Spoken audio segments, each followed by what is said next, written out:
Hold. What? Explain your sneeze. I'm sorry? Do you have allergies? No. Is there too much pepper on your salad? I don't put pepper on salads. I've heard enough. Sit over there. Come on, I don't want to sit by myself. That's what Typhoid Mary said, and clearly her friends buckled. Guys, help me. Sheldon, come on. Yeah, it's just one sneeze. You're on your own. See you, buddy. Yes, Raj. When can I sit with you again?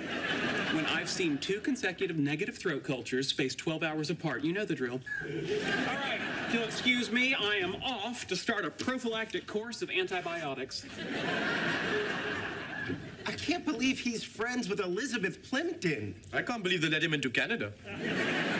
Whoa, you heard the man? Where's your throat cultures? Kidding. Sit down.